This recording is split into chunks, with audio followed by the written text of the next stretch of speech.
make sure that that program doesn't contain controversial subjects, and you're not impolite to people. No, definitely not, Dad. You know me. I'm never, ever controversial or impolite. Yeah. Okay.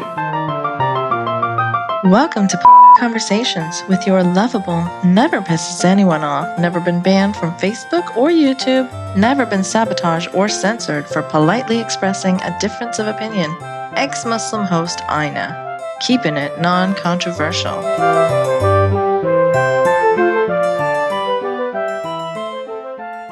This is episode 10, and today I'm speaking with Bina Shah, a Pakistani writer and columnist for New York Times. Hi, Bina. Hi there, Ina. Thanks for having me. Thanks so much for agreeing to do this. I know sometimes these conversations are not the easiest, but if not us, then who will have them? Let's go for it. So let's start talking about feminism firstly. Yep. Intersectional feminism, Islamic feminism. I mean, I tend to, I identify as feminist, and it upsets two types of people. It upsets religious bigots who think feminism is unnecessary, and then this new, group of people who are reacting to, the social justice, extreme, radical feminism, where they think that the label of feminism is not necessary. And I disagree with both. So, I'm pretty staunch in my feminism. I don't think it should be defined by its crazy fringes. Yeah. On that we agree, but then comes in intersectional feminism. Right. Islamic feminism. Right. And I attended a very interesting panel a couple of weeks ago here in Karachi. It was part of the Wow Fest, Women of the World, which is a London festival to celebrate girls and women. And they held their very first edition in South Asia. They chose to do it in Karachi. They had a great panel, and there were some very good speakers who all identified as feminists. One of the speakers made a really good distinction between feminism, as in with a capital F, sort of the global waves, first wave, second wave, third wave, as we understand the general movement for the equal rights of women.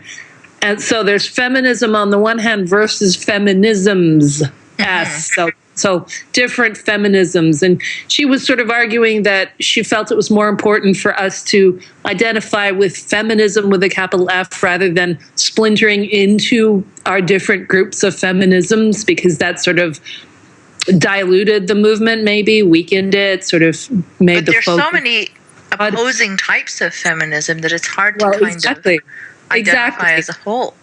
Like when it comes to intersectionality, I find that a lot of these intersectional feminists are very against the intersection of people who disbelieve and and women of color.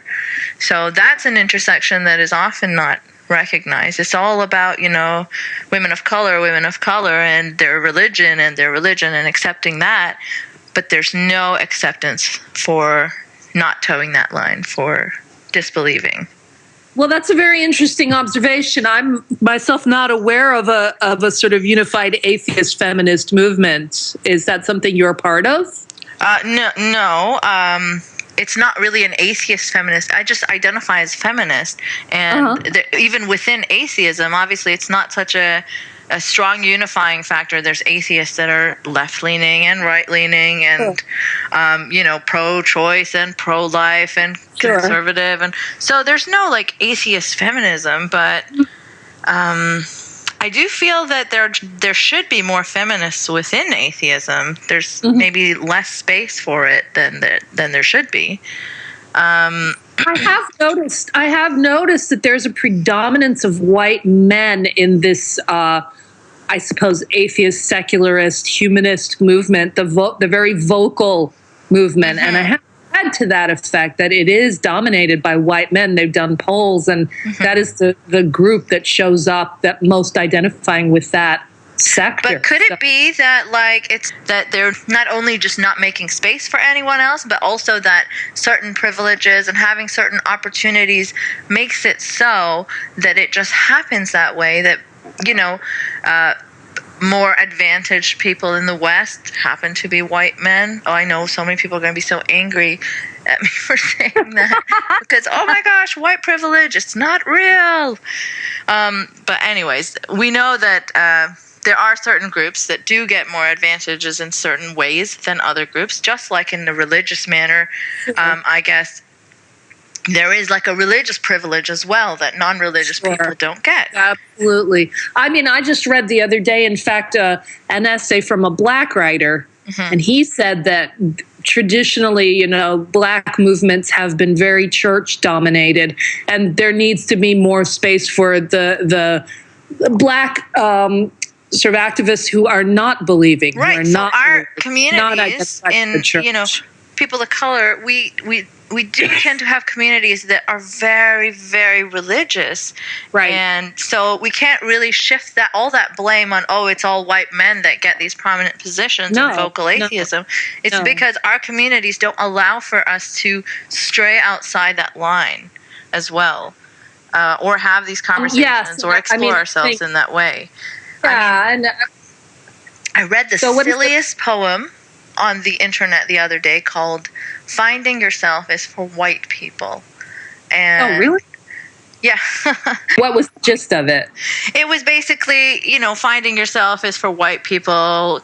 People of color don't have that privilege where they can explore. You can only explore yourself when you have that space to explore yourself. And, you know, it just talked about like how white people go exploring in other people's motherlands, and how this is some sort of oppression, and they write down recipes for dal, and you know, that kind of thing really upsets me, because there's movements like this, like Take Back the Bindi, and where they don't want to share. Have you heard of the artisanal ghee? Yes, and also that was controversial, right? Like these things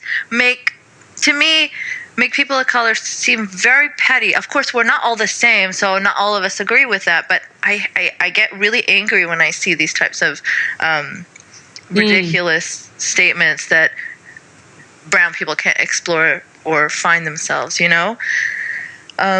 We can express ourselves, find ourselves, search for ourselves, even if we are, you know, living in a war-torn country, a poverty-stricken country. There was a lot of, like, children begging and alone, and you think they don't search for their identities or think about things. I mean, it's so kind of condescending to assume that you have to be privileged in a certain kind of way to even want to explore your identity.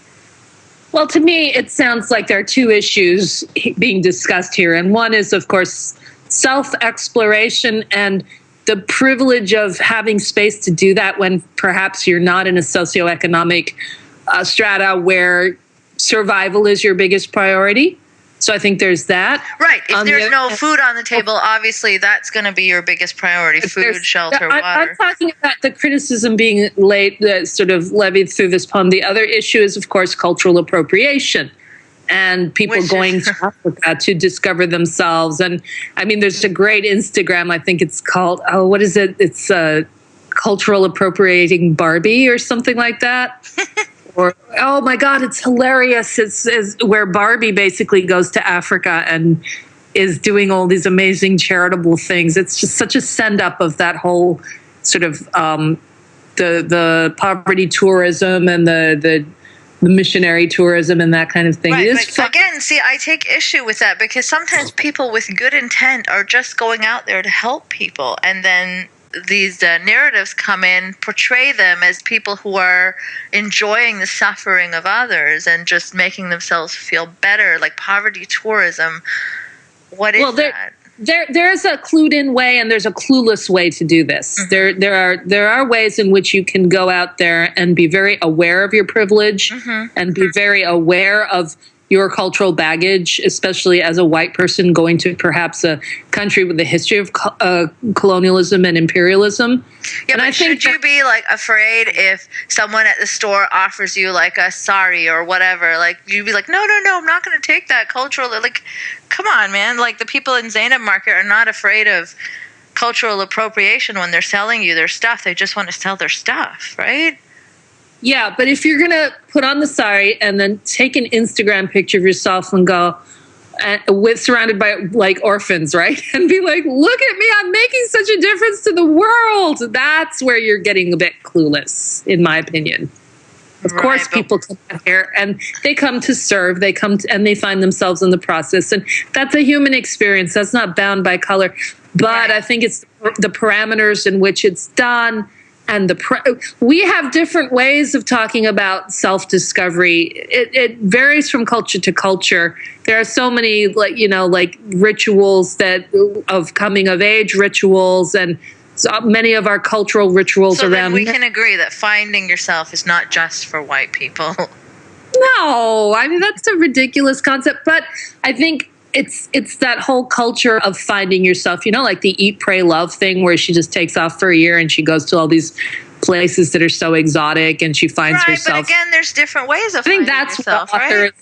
The poet is probably expressing some irritation with that cult, which has been done to death, so I don't blame him or her. Yeah, so then it goes overboard on that, right? Like I think the term cultural appropriation comes and initially it has a core point, which gets lost when you find cultural appropriation and everything. Sure, if like H&M is marketing like Indian style jewelry, mass marketing it, and the people who've created this jewelry do not profit from it, and H&M is profiting from it, it's unfair, and they're profiting off of someone else's culture, where poor women on the streets of Karachi may try to sell the same kind of jewelry and they won't even make like 1/100th of that amount. So I get it in that sense.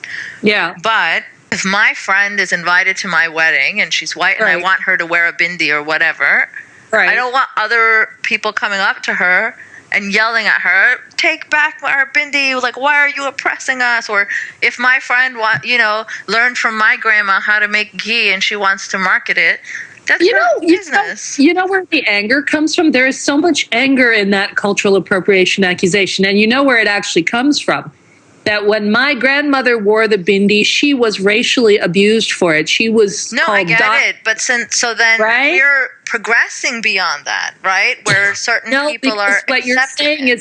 What you're saying is that the bindi on my 65-year-old, Hindu little Indian grandmother is not cool. In fact, it's something to deride her for. But when you, white person, take it and put it on, then it becomes cool. That is the sentiment that people are upset about. Why didn't you accept this bindi when it was wasn't the same person that did it? That didn't. No. You're missing the point. I get the point, but it seems petty to me because this white person never was part of that.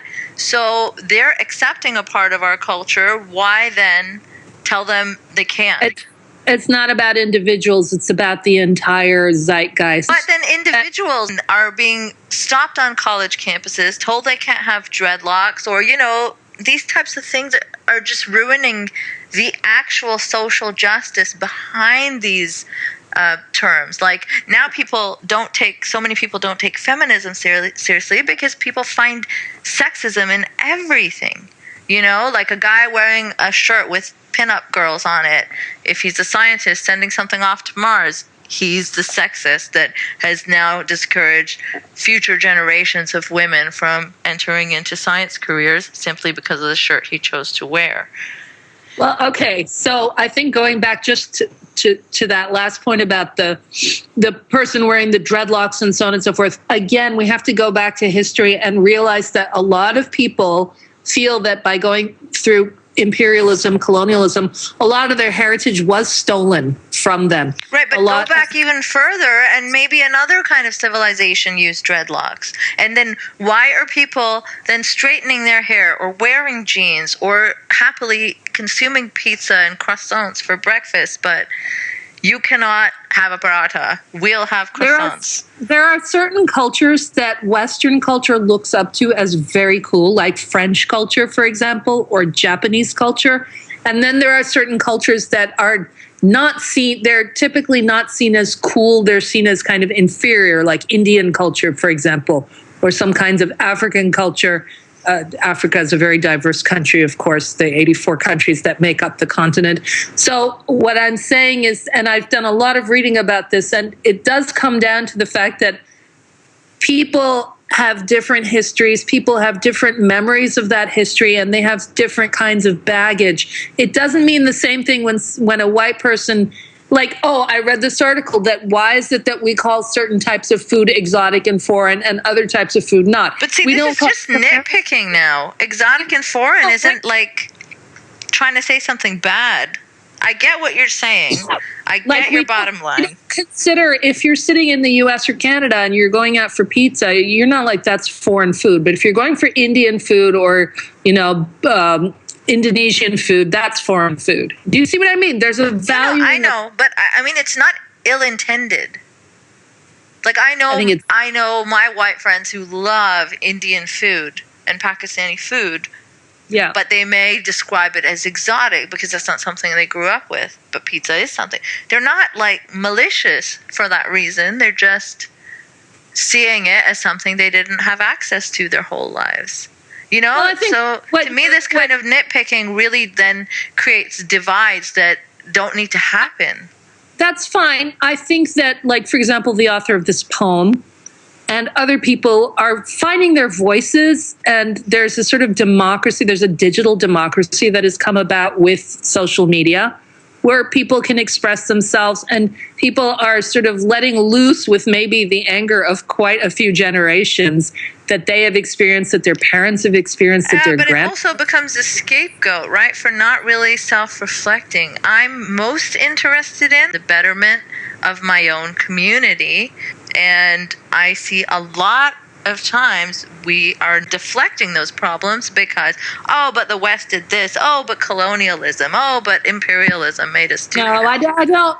I think that the best we can do with colonialism and imperialism is understand how certain things got to be the way they are today, and we shouldn't be scapegoating it. We should also not dismiss it and say, well, it doesn't matter anymore because these things... No, I'm not trying to dismiss it. Where do we go from today? People think it's either or, right? You're either pro-colonialism or you want to bring it up in everything. It doesn't have to be that way. We can both say it wasn't excellent for obvious reasons and these are the harms that came about because of it. But we can also say that it's time for us to take responsibility of what's going on in our own societies, our own countries, our own communities, and stop blaming colonial rule for everything. Like there's one example. The colonial rule brought with it criminalization of homosexual sex. Yeah. Officially, right? So before that, we may have found it taboo. That was certainly the case. But I still see people kind of pointing to that as, you see, so they spoiled it for us. We were not a homophobic nation. They spoiled it for us. But no, I mean, it's been how many years now? These very countries that brought these laws have changed that within their own. We can do that too. We can't always just point at, they brought it, so they screwed us. Yeah, I see your point. I see your point with that. I think that when I look at colonialism or any kind of historical movement, I'm looking at it to observe what its effects have been on society. I don't think that we can, just suddenly snap our fingers and say, right now we're just going to forget all about it. Because obviously not. Its effects are still being felt today. I agree. We still have the effects of colonialism. They did hamper our development, our economic growth. They did put us back. It's important then to use it accurately and at the right times and not overuse it till it becomes meaningless. Sure. It's that Islamophobia thing, a term that I completely disagree with. But have you seen the cartoon of the white man and the black man? And the white man is trying to get up to a tree, so he stands on the black person's shoulders and gets up onto the tree. And then the black person says, now help me up. And he's like, no, you should be able to do it yourself. So it's like that. But I mean, that's very generalizing, right? Well, of course, but we're having a general discussion, and I think we need to understand that there are things that carry ripples, and I think colonialism will always keep rippling forward. But it's not just one way, right? Like colonialism, imperialism. What about Arab imperialism? Look at how it's taking over the subcontinent. No one really seems to blame that. They embrace we're very aware of it, and there's a lot of talk in our society. It's very much like, it's all Saudi's fault. It's not Islam's fault. But it's very much like, who can be more authentically Muslim? Who can be more Saudi? Who can stop saying Khuda Hafiz? Are we now switching the conversation to religion and that? Because my brain needs a minute to shift gears now. We'll probably go in and out, is my guess. But yeah, we were talking of colonialism, so it just came up. So I'm just saying that it just doesn't go one way. It's not the West versus the East. Sometimes it's the East versus the East, right? No, and remember, I'm coming to this conversation from the perspective of an Eastern woman living in the East. I've had my time in the West, but I look at things from a very Eastern perspective. So I live in a place where colonialism has damaged a lot of things, and the damage is still felt today. Yes, we need to really pick ourselves up, take our responsibility, move forward, get going. But it's kind of like understanding that your legs were broken once, and how did they get broken? And the fact that your legs may hurt from time to time going forward, and you are just going to have to live with that. But do the best.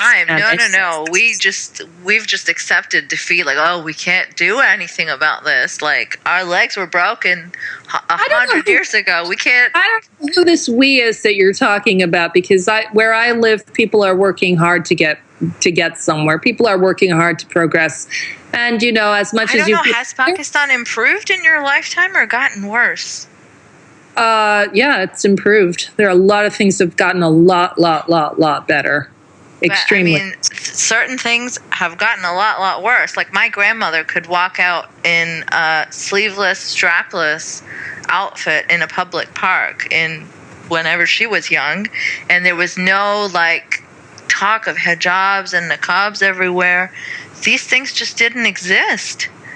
Yeah, and now it's changed so much. I never saw a hijab until growing up. I never saw anyone wear a hijab, and then one day there was a girl in my high school who had come from Peoria, and her mother wore a hijab, and we were just all like, "What is this thing? We've never seen it before." It was weird. It's very foreign to me still. I mean, even though I grew up in Saudi as well, so it's not foreign to me in that regard. I mean, I was surrounded by burqas when I left my compound, but amongst the Pakistani community, it was very rare, and now it's everywhere. So that's another effect of imperialism, right? So when we discuss imperialism, I feel we should be fair and discuss all kinds.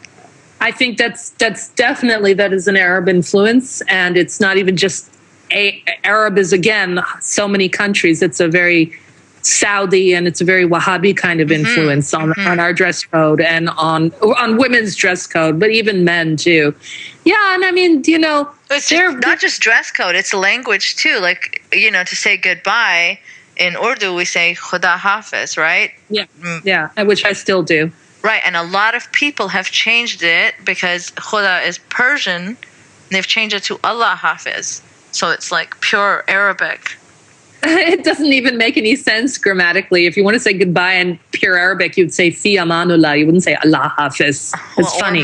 Or masalama, or Masalama. Nobody says masalama here. No, that's like Arabic. Yeah, exactly. It's correct Arabic. Yeah, I mean, some of these But yeah, they wanted to take the Persian influence out. They wanted to stick the Arabic in.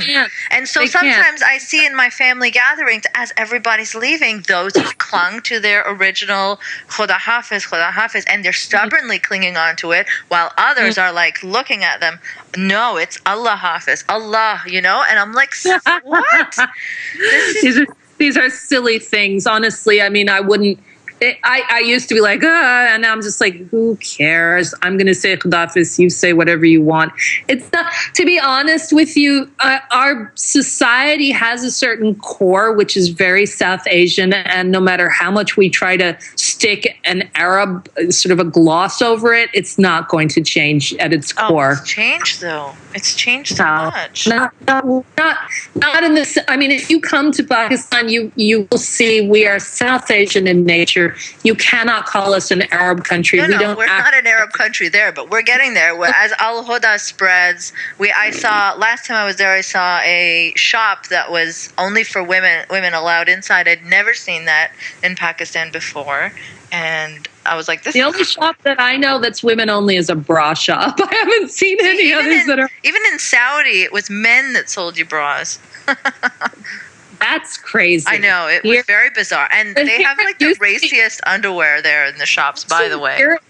It used to be that before women actually were working as much as they did. That's where one thing that I've seen a big improvement. A lot of women in the workforce, a lot more girls and women in school, college, university. I mean, women's education is just soaring. So that is such a great and concrete change for the better that I'm really happy about. Right. So, I mean, in some ways, we have to keep up to date with the world, right? Like, we also have internet now, and we didn't have it back in the day because it didn't exist. But it should have improved. Things should have improved a lot more by now. And things are what they are. We can hold ourselves to a standard and say we should be here, and we'll never. But where we are from where we used to be is better. And I'm saying the perspective of somebody who's lived in Pakistan about 30 years now, and I do see improvement. Right, but you also see the ways in which it has regressed, right? Society is in flux. In Pakistan, we have a unique sort of environment. We have a lot of internal factors that. So we're being pulled, I would say we're being pulled backwards and forwards at the same time. That's something, and I think that happens in a lot of developing nations where there are both internal and external forces that are influencing us. I mean, certainly our burgeoning population is a huge stress on our resources.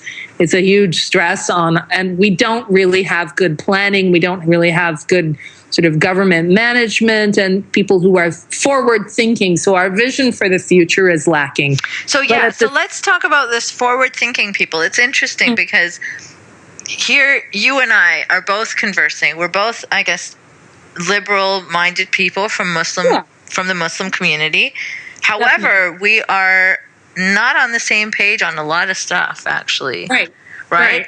And when it comes to colonialism, feminism, and the role of religion, I think we're on opposing sides. And it's weird because How are we on opposing sides on feminism? You and I both agree that women deserve equal rights. So absolutely. That's not even on the table for me. No, it's not. Not for me either. I don't think it is for most people. Only crazy people think that men and women do not deserve equal rights.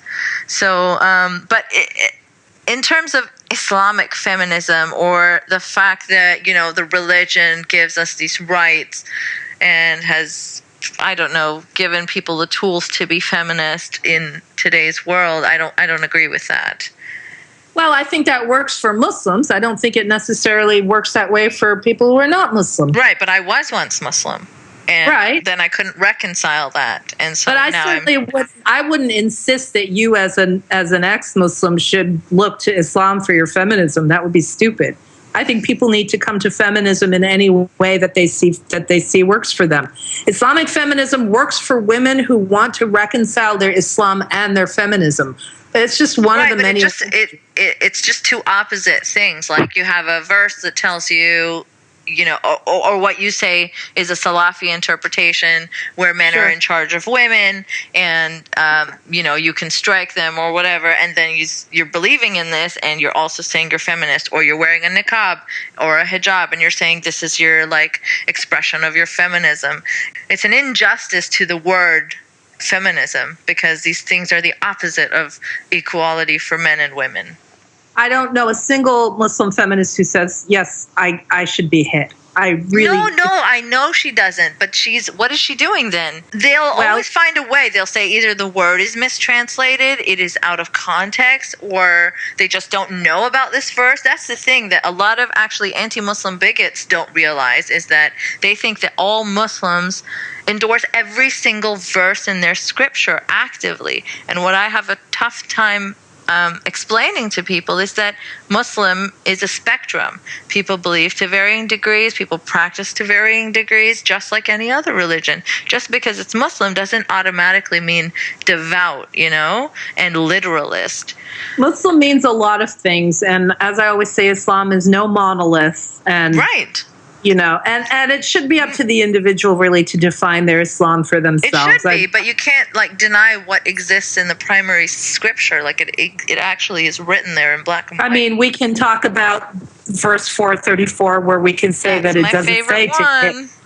It said, you can say it doesn't say to hit, it actually says to separate. So sure, but if you read the verse, I've read. Yeah, it's misogynistic. Regardless, it talks about men being in charge. So even if we say that it doesn't say to hit, it says to separate, it's still misogynistic. Well, what if we look at the work of feminist scholars, Muslim ones, who have looked at that verse and said it actually doesn't say men are in charge of women. It says men have the responsibility to financially maintain women. That's also sexist. Why? Because why should anybody care for me like I'm a pet? It wouldn't be anybody. It would be perhaps your partner. And why? What about it would be at times when you couldn't actually look after yourself? For example. What about at times he can't look after himself? There's nothing stopping you from looking after him financially. Right, but why is there a verse specifically saying that he's in charge of me or in charge of taking care of me? Or we really have quite a lot of history where men father kids and take off, and so perhaps that verse was reminding men of their responsibilities. There's clearer ways to put that. Don't take off. I honestly think you can beat your wife or forsake them in bed, or you're in charge of women. I mean, and then there's so many things that just add up. I don't like the interpretation men are in charge of women. I prefer the interpretation men have the responsibility to financially maintain women when they are more capable of that than the woman herself is. You're just adding stuff now yourself. I'm not actually. If you look at the commentary, if you look at the verses, it says women. You can look at the interpretation that says men are the financial caretakers of women because some are excel at that. This is so sexist. This is so 1950s. Men are the financial caretakers of women. Come on. How is that feminist?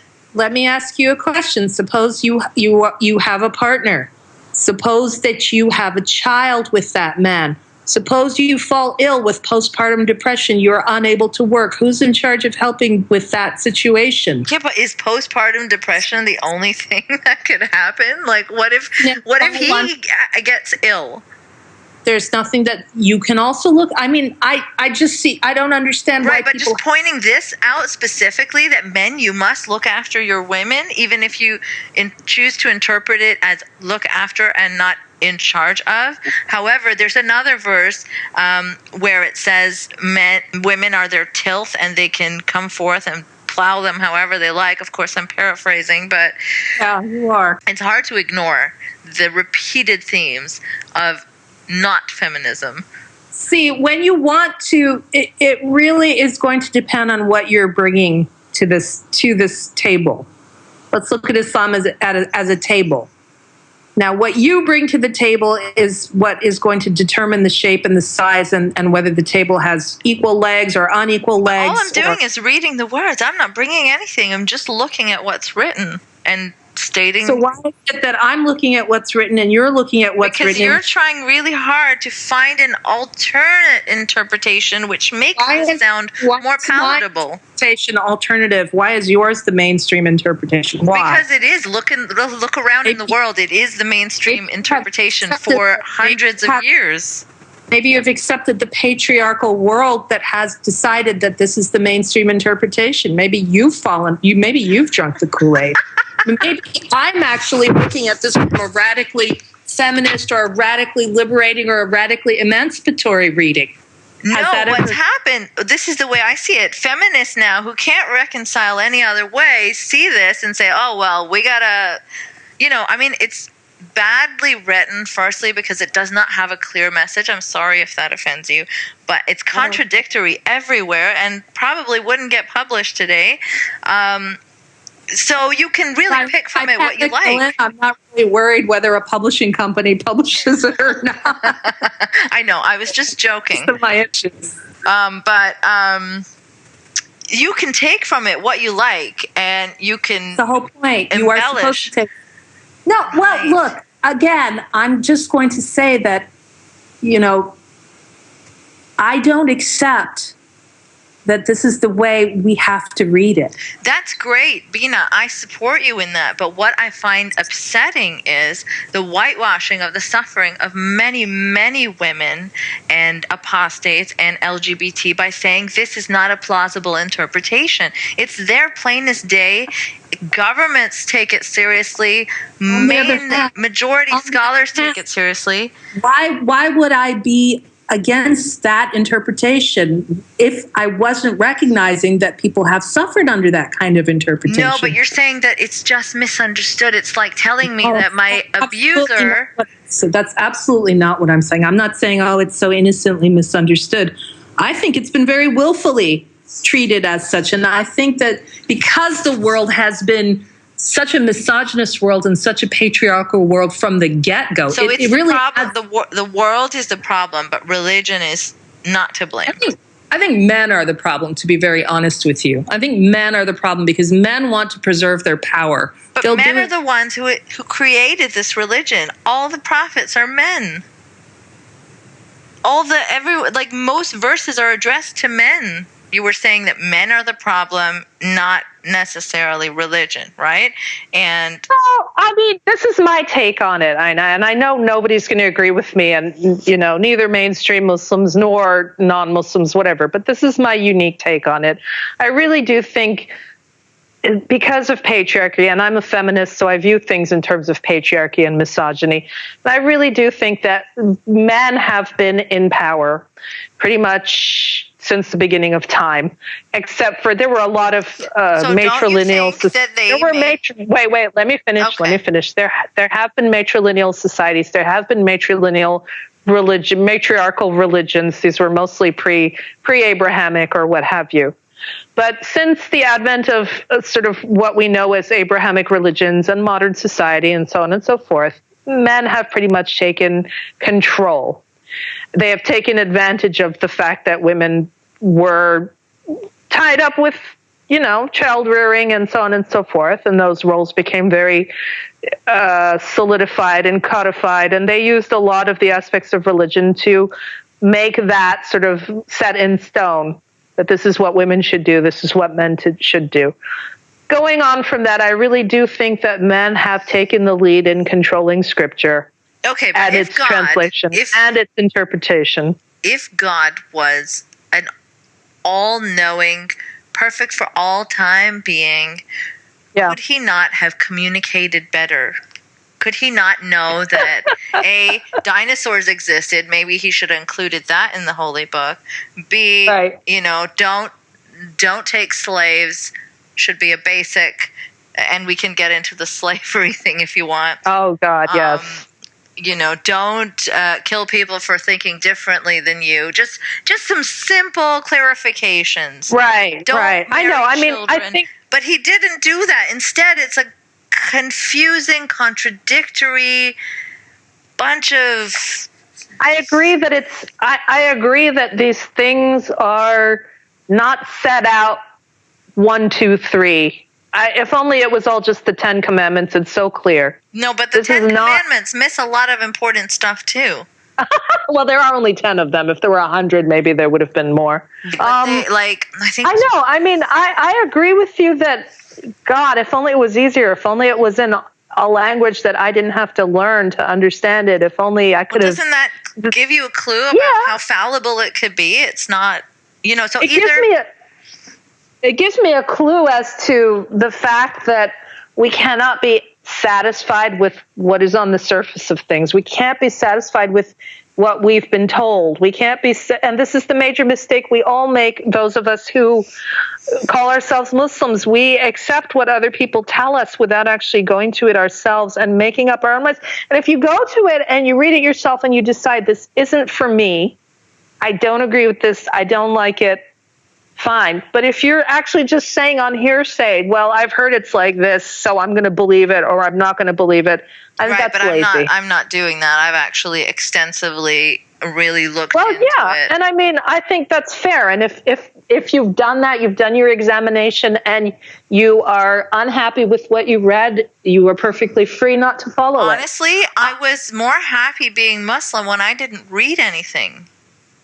Right, because then it's just what I was born into, just what my parents brought me up as. Right, you didn't have to.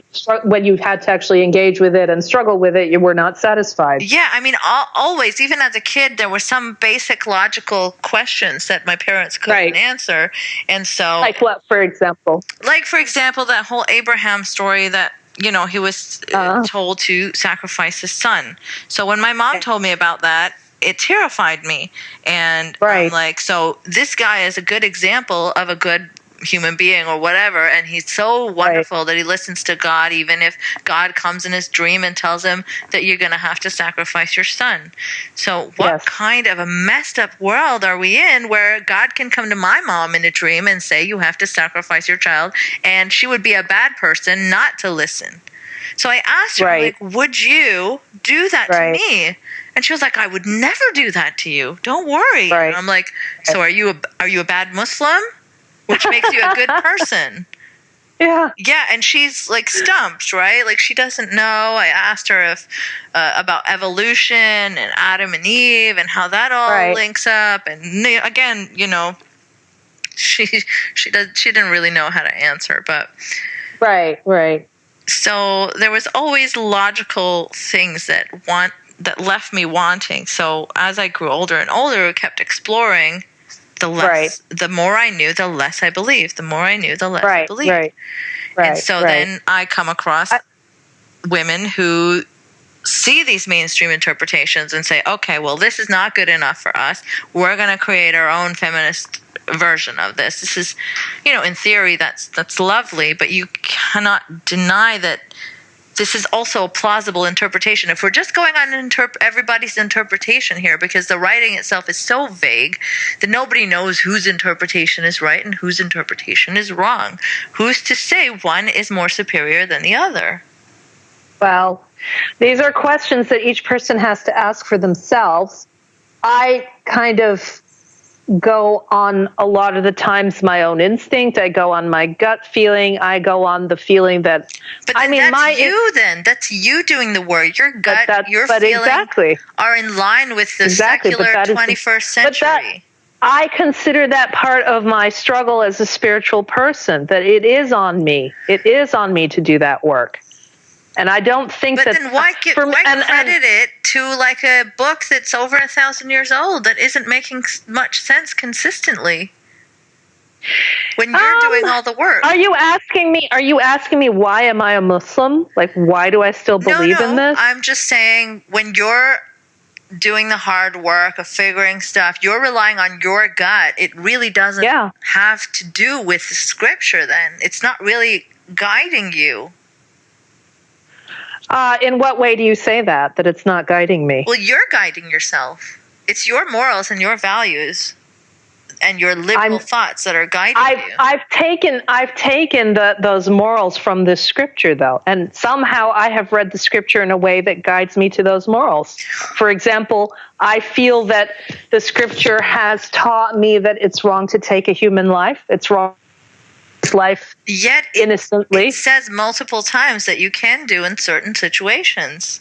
All right, but if I told you my reading of that and how I interpret that, you would call me an apologist. So how do I convince you that my reading can bring me to this position of where I am today, a very happily practicing Muslim and yet a person who exists in the modern world with as few contradictions as I possibly can manage? What I see as an apologist is someone who will make excuses or like have to really twist and bend the interpretation to fit within modern life. So if you're reading something on the paper and it doesn't sound like that at all, like the wife beating verse or the not wife beating verse, as you may see it, you're going to say that it was taken out of context. It means separate. However, the entire verse is sexist in my view, even if you just disregard the beating word. Have you read the work of the feminist Muslims Amina Wadud or She Rifat doesn't like Hussain? me very much, I remember. Okay, but have you read Keisha Ali? Have you read what would I get from reading this stuff if it's just twisting alternative viewpoints, women's viewpoints? Why is that not a useful exercise? These are really frustrating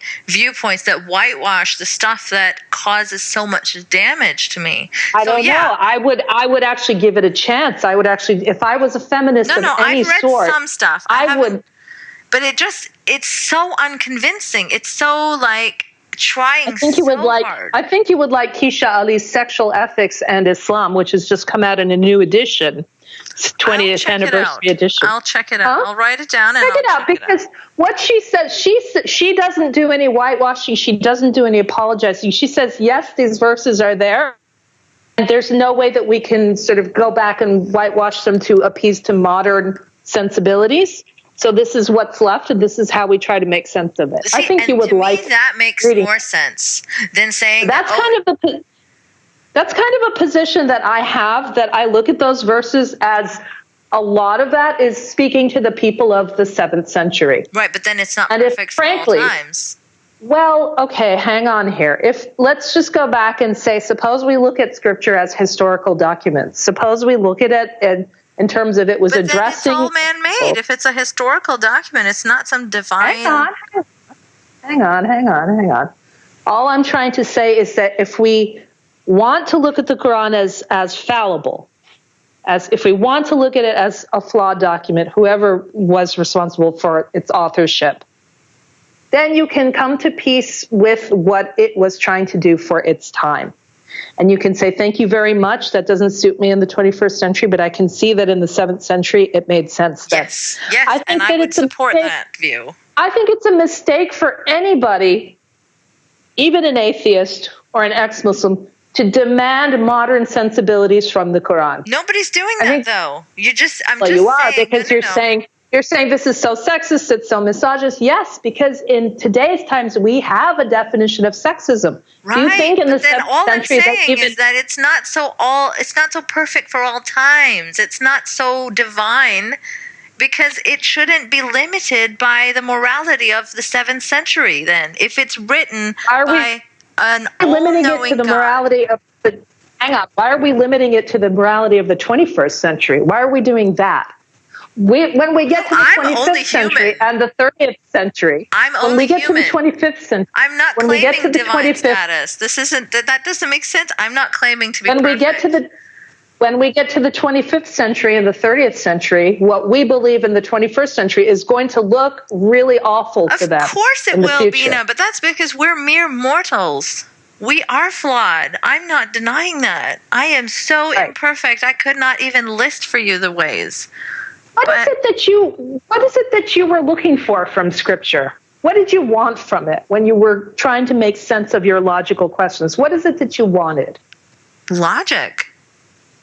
Okay. That's it? Well, firstly, logical consistency. It's not even logically consistent. I mean, even as a child, even as a 5 or 6 year old, I found a lot of loopholes, right? Consistency is something that always bothers me. When people are inconsistent, it bothers me, even in terms of anti-Muslim bigots. If I'm not religious because I'm against bigotry, and I see that, to me, religion involves bigotry, and that's not the way you see it or practice it. That's fantastic, but the way that I see it as originally intended, it seems very, very bigoted. So I've left it behind. In the same way, I'm against people who are bigoted towards Muslims. People have a hard time grasping this. I am completely against religion. I'm completely against Islam, but I am all for standing with Muslims who are experiencing bigotry. I mean, the anti-Muslim bigotry is something that I face too. Right. So because of? Because of what? Of my background. Certainly not because of your religion, because you don't have one. So it's basically your culture. No, but you can't see my religion, right? So, I mean, when I'm traveling, my passport, my birthplace, my previous travels to Saudi Arabia, all are red flags to people. They don't know how irreligious I am. Mm-hmm. You are profiled a certain way simply for being of Muslim background or being from the area. I had a relative that was pushed on the subway and called a terrorist. He's not religious either. And neither does he look religious at all. But it's just his skin color and his appearance, basically. Who do you blame for this situation? Do you blame the Muslims who have acted so badly that we've now got this terrible reputation all over the world? I think it's a two-sided thing. For this? To both. To be honest, it's the us versus them narrative, which is why I'm against this whole nitpicking of, they're white and we're not white and we should be always seeing each other separately. I'm against tribalism, and I see this common among Muslim bigots and anti-Muslim bigots. Is this us versus them? It's us versus them. They can never be like us on both sides. You see that? So I think it's obviously I do. Anti-Muslim bigots behead a lot less people, so they do have that going for them as a bit better. But it's truly tribalism's fault, I think, and religion is a way of instilling tribalism from birth. And yet, I read the Quran and I see nothing that tells me to stick to tribal values. I see nothing that appeals to me that I would want to look at it and say, this is a justification for my own bigotry. This is a justification. You don't see the differences that are throughout the scriptures among Muslims and non-Muslims, how to treat them differently. You don't see that? You don't see different... I see them in a different way than you do. I don't see them as an instruction to me in the 21st century that this is what I should do with a non-Muslim. What I see is an establishment of rules for those times, that day and age. And there are certain verses that you are meant to take as an instruction for all, certain verses that are meant for that specific time only. And this is the problem. Right, so then again, it shows the imperfection of the document. It's not really a guide to live by for all times. If we can just accept this, our communities would be so much better off. Well, I think that we need to look more carefully at how the document is constructed. There are so many places where the verse will say, Muhammad, prophet, this is for you. Other people shouldn't follow this. I'm telling this to you. Nobody wants to pay attention to that. Nobody wants to look at the verse and realize right, but there are some places where it doesn't say this is for him. It's just something that he did, and we're supposed to follow in his example.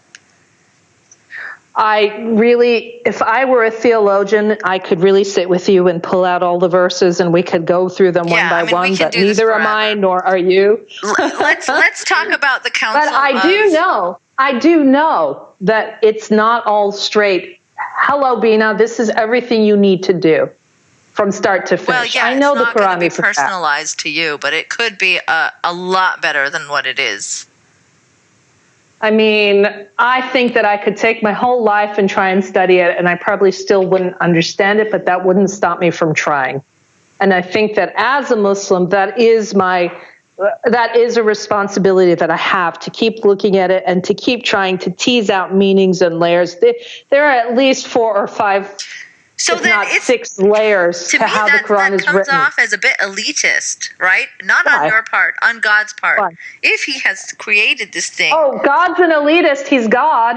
Yeah, but he's only made it accessible. It's not my next door neighbor. He's only made it accessible to people who have the luxury and the education and the time and the understanding to sit there and tease out parts and parts and parts for their whole life. You think the average person in Pakistan that's a domestic worker has that kind of time? No, or that kind of knowledge, or that kind of patience. I think that the way that it works, if I'm not mistaken, is that the responsibility to a Muslim increases the more privilege and the more luxury and the more education that he has. So somebody who's not that educated, somebody who doesn't have that time and luxury, will not be held accountable for not having had the time or the ability to sit and look at that the way that I might. It's not about not being held accountable, though. It's about giving a message that's so vague, so unclear, so contradictory that people can supposedly misread it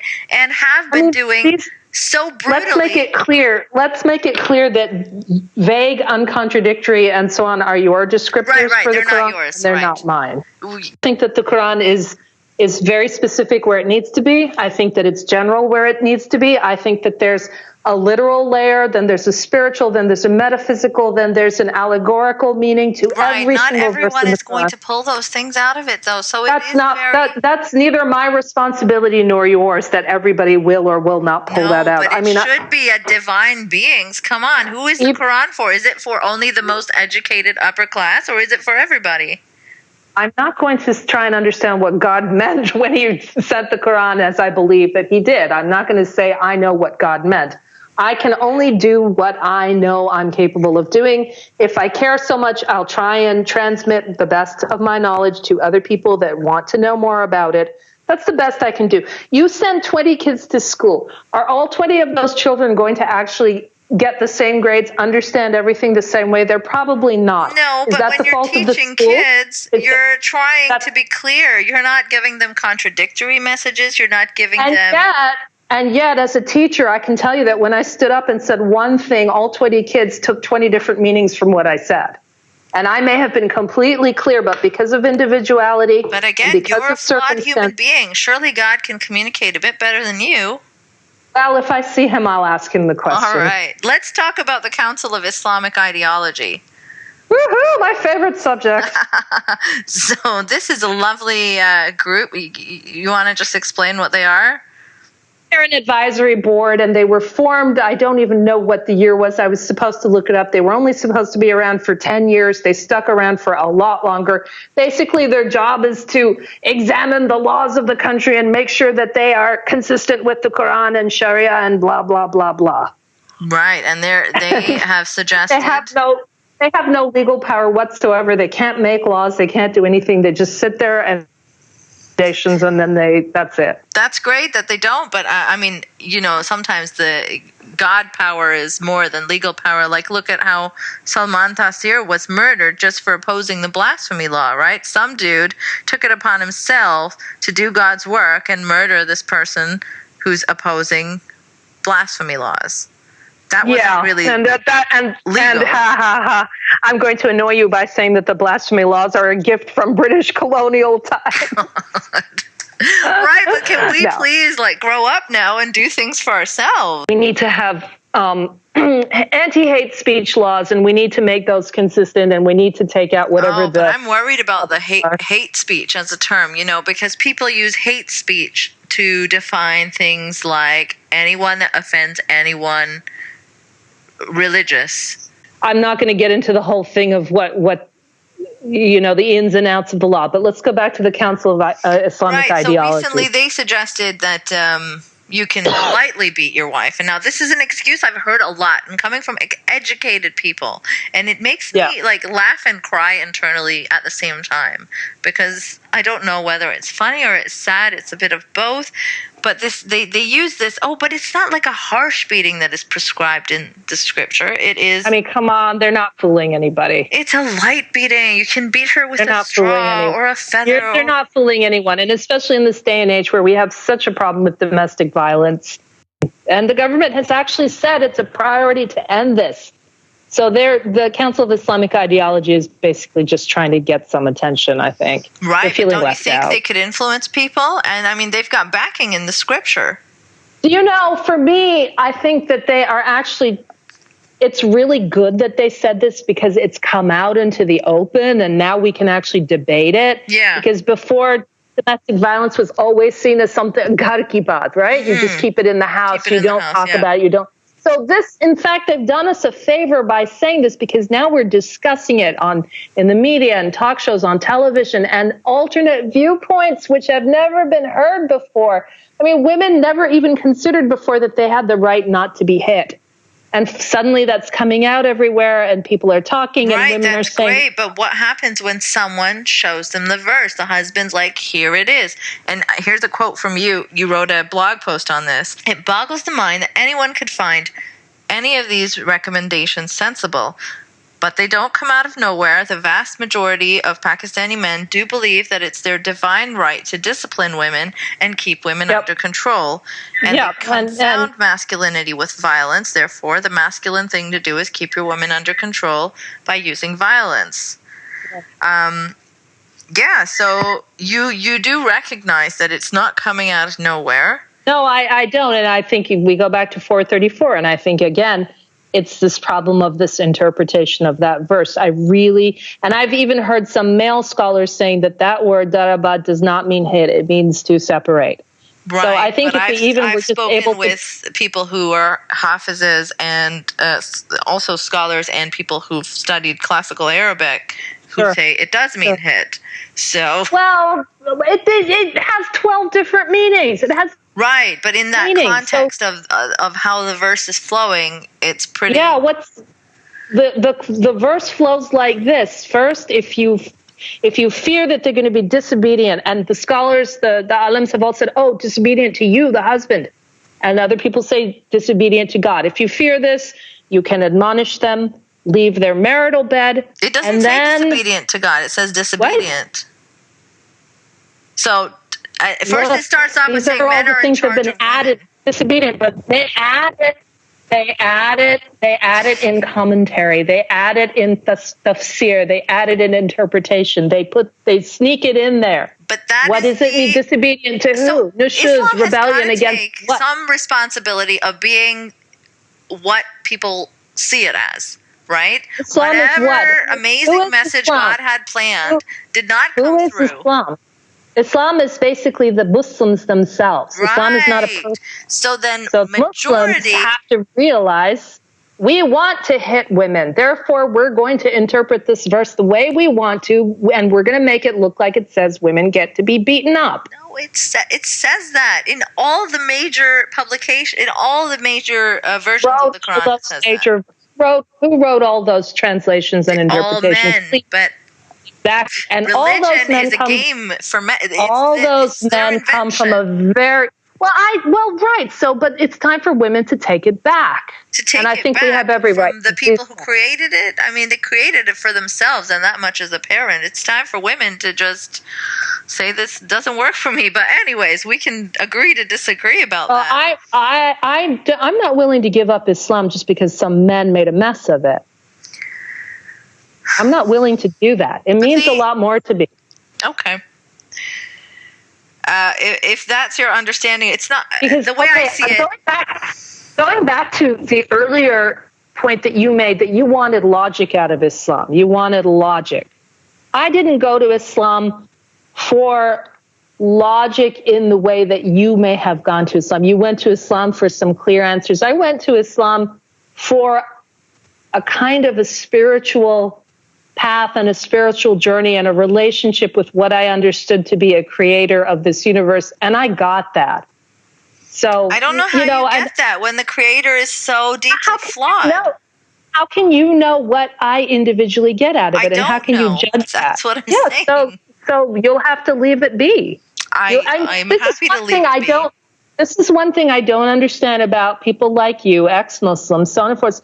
You're done with Islam. Goodbye. Why are you coming back and giving me a hard time about it? Why? Because you're whitewashing the abuse that Islam has caused for us. Why do you care? You're done with Islam. Why do I care that my abuser gets known as as the abuser that he is, or that he gets away with it?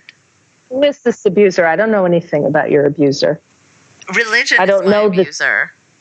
Well, I'm sorry I say that as someone who grew up in a very, very liberal family. So it's not like they abused me or forced religion on me.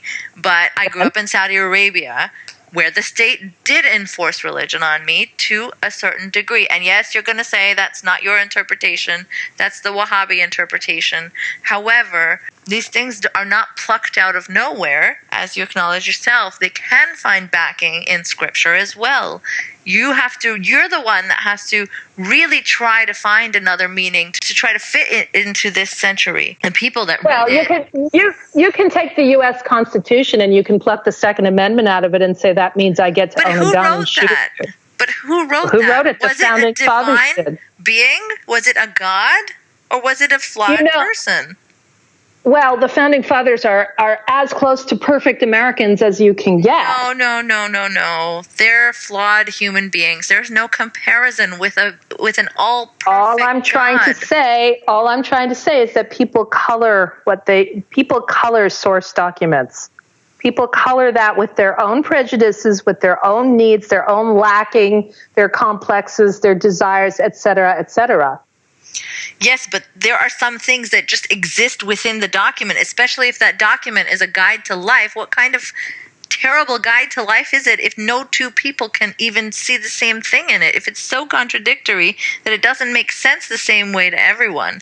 That doesn't make sense to me, because how can you expect two people to see everything exactly the same way? I'm not expecting them to see everything exactly the same way. However, you're basic expecting morals everybody and values, to get the same thing. No. Oh, a verse that says you can beat your wife means to some people not beating your wife. I mean, these are opposite meanings. A verse to me that says separate from your wife. How can you see it as beating your wife? Because there's a word in there that also means that means separate. It also means separate. Means beat, though. Who's going to decide? It also means separate. We don't have an Islamic pope, though. So who's going to? We can argue this all night. I mean, my father didn't beat me, so obviously neither did mine beat me. Obviously, so he read that verse, and he obviously didn't say, "Okay, this means I'm going to beat you or my wife or whatever." I'll tell you why. Because most people who believe in religion do not take it literally. Do not take every single verse seriously. They ignore most verses. You absolutely cannot make. I'm very sorry, but I cannot. What? You can't make the generalization that most people take it literally. You don't know what they do. You don't know how they think. I do know what they do. I mean, I can see in the world that most people are not living by the Old Testament, by the Quran, or the New Testament. They're just not living by those values anymore. I mean, sure, in the Muslim world, it's closer to it, even though it has changed. Now you're generalizing. I'm not generalizing. And I think you really think that people are taking their books literally and seriously to this day? Some people do and some don't. I think some do and some people are better than their over 1,000-year-old values. And I'm very happy you see it that way. That is how I see it. I mean, my dad did not beat me or my mom or force us to cover up, and he's a wonderful secular guy, but he's also a Muslim. That's probably because he does not follow these verses.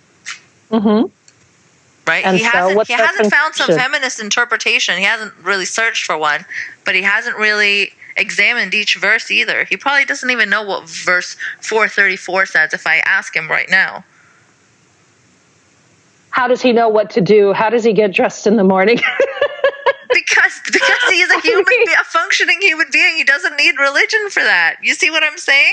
He does go to the mosque and pray sometimes, and he takes only a very peaceful and lovely message. Why does he do that? Why does he take a peaceful and loving message when somebody else gets such a violent message? Why? Because he's an individual. Ignoring parts of it. Because he read it and he didn't read it or whatever, but he gets something different out of it that somebody else does. Yes, and because honestly, he's not devout. He's not going back to your. The more devout people get in religion, the more terrifying they become. Can we agree on this? Sorry, could you say that again? I said the more devout people get in religion, the more terrifying they become. Absolutely wrong. Goodness me. I think you're hanging out with the wrong Muslims, to be very honest with you. Really? How many really ultra-fundamentalist Muslims do you know that have? Now you've brought in a different word. You said devout. Now you're saying fundamentalist. These are two different words. How are they different, devout and fundamentalist? Discussing this specific topic with Bina made me put some thought into it and rethink it a bit. I put out a Twitter poll to see what others thought about the differences. if any, between the terms fundamentalist and devout. I'll put a link to the poll in the notes so you can see the many responses. It was pretty interesting to explore. But by far, the idea that there was a tiny difference, if any, was top of the poll, and none was pretty high up too. After looking into it further and giving it some more thought, maybe I've softened my position a bit, but not by much. I can say that perhaps there's a fine line, but definitely not a vast difference in my opinion. My point was to stress that the further you are committed to religion, any major religion, the more problematic your values will be by modern standards. When I say terrifying, that's what I mean. Not necessarily jihadist or violence, but those who are devoted to their religions will surely take their scriptures seriously. Taking them seriously means they will likely adhere to the fundamentals. Sure, there are some slight differences that I recognize, like one can be devout to their version of the religion. One can be a devout Wahhabi or a devout Sufi, and those would look totally different. In my experience with deeply peaceful, kind, but very, very, very devout people, scratch the surface and their values are horrendous. Their ideas about gender roles, women, homosexuality, sexuality in general, virginity, disbelievers, science, education are pretty disturbing. Yes, they're lovely and peaceful in their everyday life, which is excellent, but don't put them face to face with any of the things they oppose, and you're good. This is what I meant when I said deeply devout people can get terrifying. Those New Age liberal theists with their feminist interpretations and gay-friendly inclusive interpretations, they, in my definition, are just not that devout, which gives them the flexibility in the first place to stray from what their actual scripture says. There is no official framework for these liberal versions of religion yet. When and if there is, perhaps we can say they are devout in that form of religion. But at the moment, it's religion itself which teaches intolerance, and so being devoted to it becomes problematic. That is my opinion. I Googled the definitions of the words, and here's what I got. Fundamentalism, a religious movement characterized by a strict belief in the literal interpretation of religious texts, especially within American Protestantism and Islam. Devout, deeply religious, devoted to a particular religion. So I guess devout is lacking in literalism as part of its official definition. But the more deeply religious you get, the more strictly you adhere to its teachings. And that's where literalism comes in. Anyway, we can nitpick terms endlessly. Time to get back to the conversation with Bina. Saying fundamentalist. These are two different words. How are they different, devout and fundamentalist? A devout person is pious. A devout person is somebody who really effaces their own ego and their needs and their base desires. Really, they devote themselves to a spiritual path and they look for the reflection of divinity in everything that they say and do and see and observe. To me, that is devotion. Fundamentalism is something extremely different. It's political. It's just something completely different. So we're talking about apples and oranges. No, because devotion to a scripture can lead to fundamentalism. I think you need to spend time with different Muslims. I don't spend time with anyone other than my very liberal Muslim family. You need to spend some time with people from different walks of life, different countries, different... I have. I grew up in a very multicultural compound in Saudi Arabia. Many of them were Muslims. Saudi Arabia, a compound in Saudi Arabia cannot be your rule of thumb for the entire Islamic world. It's not my rule of thumb, though, but have you met every single Muslim in the whole world? Neither of us I have met devout Muslims who have been the most gentle, loving, warm, and tolerant people I can ever hope to meet. Then they are not as devoted to the text as they should be in terms of devoutness. Look, oh my goodness! I think every single verse literally, if you're going to take every single verse, then you're going to take those verses about killing, about war, about slavery, it's all in there, right? The people who ignore those verses and say that does not apply to this time, they are not as devout as the people that I'm. Of course, devoutness is a spectrum as well, but religiosity is not a wonderful thing in my mind. Obviously, I'm biased, but as I said, there are many layers of reading verses. There's the literal, there's the metaphorical, allegorical, then there's the metaphysical. There are so many layers to the verse that if you only look access to the education to bring all those meanings out of it, right? That's why. That's why we have scholars. Listen to what the scholars are saying. Then that's why really very nice. That's why the first word of the Quran is Iqra. Read it yourself. Understand it for yourself. Read it myself, and hence I am an atheist. It is. Congratulations. Yeah, thank you. It's been lovely.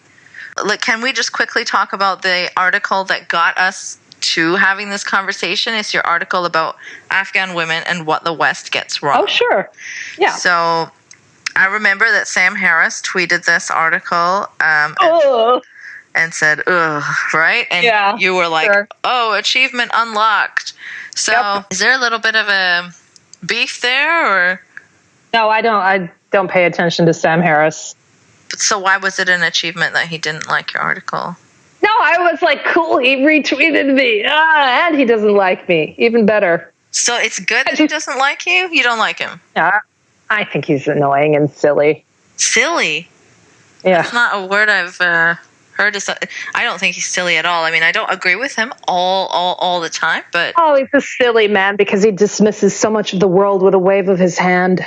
I mean, did he even read my article? Did he even understand the point I was trying to make? Obviously not. The point that I was trying to make was that Afghan women have a very different understanding of themselves than what the West has pasted on top of them as these poor, voiceless, and oppressed beings. And obviously that doesn't fit Sam's worldview, so he just goes, ugh. But it's not really as simple as that. If he's a smart and logical man, I would have expected him to at least read the piece and debate me on it. I'm pretty sure that he read it, and that's why he commented on it, right? Is that all he had to say about it? That didn't convince me. But, I mean, are you sure he hasn't read it just because it was a one-word? I mean, I can see why he said that. I'm sure he dismissed it. He dismissed it after reading it, perhaps. But you can't. He knows so much about Afghan women, and he's been here and met so many of them. See, and this is the assumption people make all the time, that they think that they know more than the women themselves. This is not really what anyone's saying. No, but I don't accept his expertise in the area of Afghan women. But he's not really trying to be an expert. I think it's pretty obvious, though, that they are not having a great time over there. I think it's pretty obvious that they know that already and don't need to be told it by Western people. So what is your point then? Everyone else should be silent? Don't you think there's power in solidarity? How did we change public opinion on homophobia? Here's the thing. Most people do not want to take the back seat in things like this. They don't want the Afghan women to lead the change. They want to convince everybody and themselves that the Afghan women cannot change for themselves. But I don't think Sam was saying that at all. He just said, no, Sam wasn't saying that, but if you recall Richard the article Dawkins that I wrote. said that Islam needs a feminist revolution, and everyone was up in arms, and everyone was upset, right? He's not my go-to person for any feminism or Islam expertise. No, either. I get it. Sometimes he does say... If I want to learn about atheism, or if I want to learn about humanism or secularism, yes, I'll read him, but I'm not going to go to him for expertise on this area. No, but he's not pretending to be an expert. That's really the most obvious statement in the world, like saying the sky is blue. That doesn't mean I'm an expert in the sky or what's going on in the sky. I'm just looking up and saying the sky is blue. Islam does need a feminist revolution. Even you probably agree with that, right? That's why you're looking up feminist interpretations of those texts. Well, I just recently finished the book by Asma Lamrabet, who's a Moroccan pathologist, called Women in Islam. And her argument is very interesting, that there was a feminist revolution taking place, and it was aborted by the patriarchal powers that couldn't stomach the ideas, because there was so much in early Islam that was empowering women. They were invited to political participation. They were invited to use all sorts of things that the men just couldn't take. And then they pulled the plug on it. So, I mean, it's a good book. You should read that one too. I've got a book review on it coming out soon, which I'll post the link to. Okay, I'll check it out. But yeah, I mean, there's just a wealth. The reason why I read all of these feminists and women, and so because I want to hear their voices. I'm tired of the voices we've already heard. Do I'm you sick want to of hear them. like other perspectives as well? Like, I mean, I guess you're engaging in conversation with me, which is awesome. I know this can't be the easiest one ever, but thank you so much. Well, honestly, I feel no threat talking to you about anything just because I'm secure in my position. That's great, but then you see, these are also viewpoints that should be given some airtime. No, but you have useful things to say. I enjoy listening to your experience. You know, you have a unique perspective. I want to hear about it. I feel that you have genuine concern for the community, even if you have left it behind. And I think that comes from a place of sincerity. But I haven't left the community behind. These are two different things. I've left the religion behind. I'm very much part of the community. I always will be. I can't. You know what being Desi is like. You cannot escape. It's Hotel California, man. You can check out anytime you like. I think the Desi community and the Desi culture is often at odds with Islam and the Muslim message. So But okay, let me finish talking about this. You say that the West gets it wrong. They're not as victimized, or what did you say? No. Imperial interventions are unable to produce the ground level moral shifts that must occur within Afghanistan to make its women safe. And then you talk about how you made the mistake research of seeing Afghan women through a narrow prism in 1996. Alarmed by their status under the Taliban, you wrote a short story that focused on their burqas and their enforced imprisonment. So you feel that it wasn't your place to? Was it like a first-hand account of being a woman under this kind of rule that you wrote? No, it was actually a story where I was writing, and you would think it was an Afghan woman talking, and it turns out to be a Pakistani woman. Right, there's a twist that you mentioned. Yeah, and that actually happened then when the Taliban took over Swat in 2007. So, but so there are studies that say 85% of Afghan women report that they have experienced physical, sexual, or psychological violence or forced marriage. An estimated 2,000 Afghan women and girls attempt suicide by setting themselves on fire each year, which is linked to domestic violence. You know what killed me? Was the people commenting on my article saying, Afghan women are so oppressed they don't know what freedom looks like. And that kind of stuff is really ignorant. And I don't think Sam Harris or Dawkins take that view at all. I just think they want to make the obvious point that this is wrong. This treatment of women is wrong. And people are like, well, you're a Westerner, you're a white male, you shouldn't, this is not your conversation. But however, isn't it everybody's conversation? If there are 2,000 women and girls setting themselves on fire each day, why should I say, it's not my place because I haven't experienced that life, and the occasional woman must be a liberated one, so I shouldn't, I'm not generalizing. I'm just saying that this treatment is wrong. what the problem is, and also what I uncovered in my research for this article, was that Western interventions were designed without even talking to Afghan women about what they wanted or needed. Sure, that's can always improve. But that was the entire crux of the article. That those kinds of so many things that you say that can be misinterpreted, right? Like, instead of progress in the field of women's rights, a series of shocking images of beaten and battered young Afghan women is paraded in the media to mock that once lofty objective. I mean, it's kind of like you're ascribing an ill intent, right? It's not like they're parading these things. And if you go and read the next paragraph where I quote Spagna Yatsir, and she says that there are many feminists in Afghanistan and intersectional feminists who actually saw the selling of the oppressed Afghan woman as a selling point for the invasion.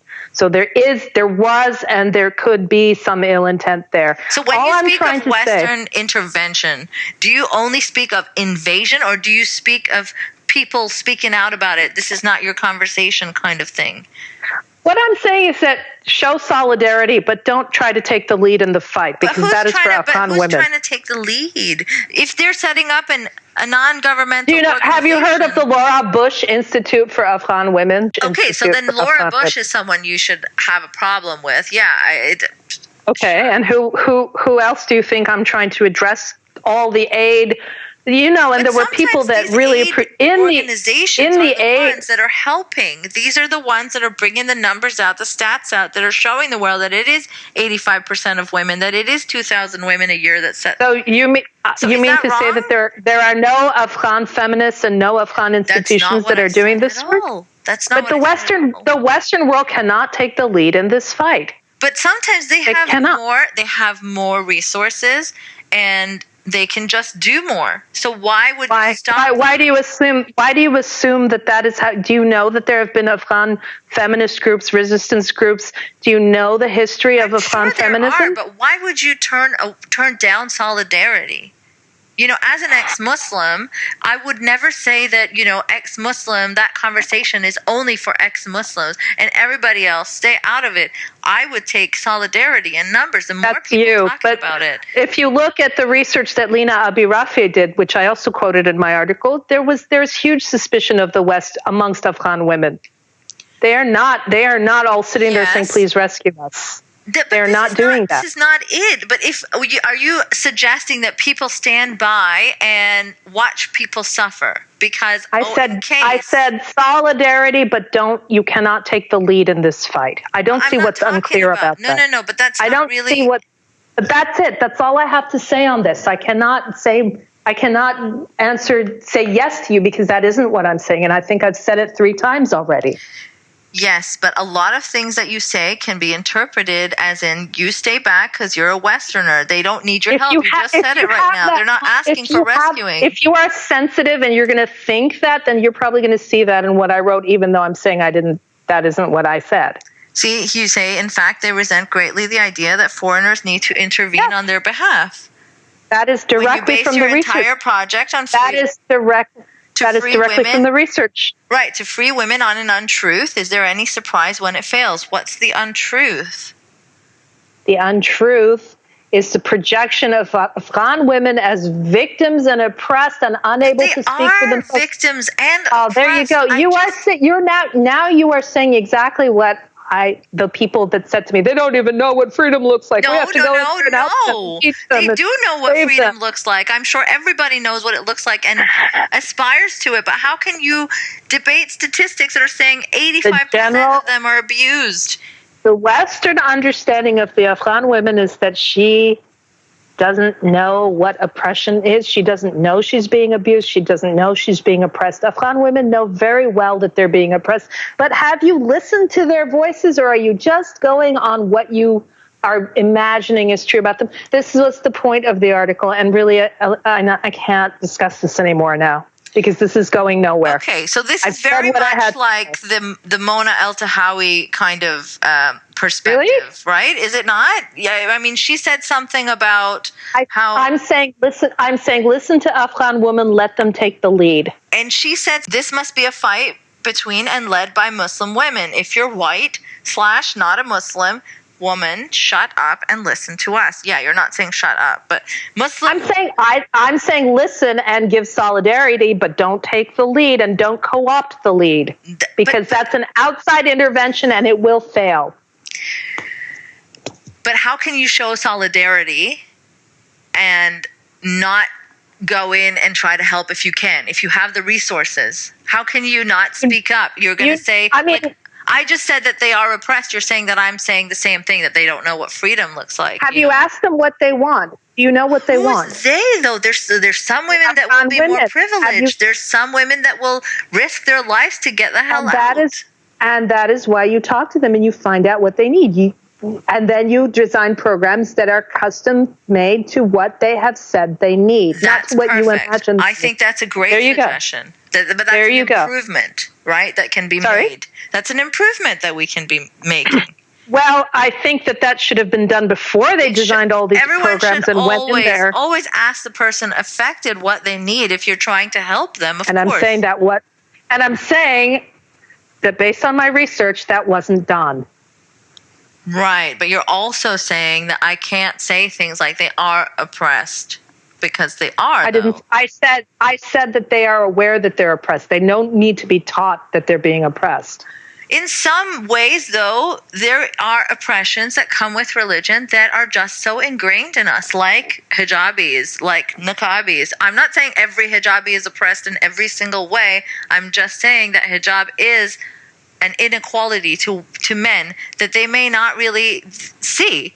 If you're born into a family that expects you to grow up wearing a niqab, you're going to say it's your choice. And you're going to say, this is how I choose not to objectify myself. This is how I choose who gets to see me, or twist it into whatever feminist argument you like. But it is a way of oppressing women that is undeniable. Niqab is not a feminist statement. I saw you wrote even a piece on erasing diversity in the Muslim world where you talked about burqas and niqabs, and you had this picture where you showcased the diversity of different Muslim countries' dresses, and how on one side it was all like women covered in black burqas. Yep. This stuff does erase our diversity. And if I'm speaking about niqabs without being a niqabi, or you're speaking about niqabs without being a niqabi, why are you then speaking on their behalf? Is that fair? I think it's up to every woman to choose how she wants to dress, but I don't have to agree with it.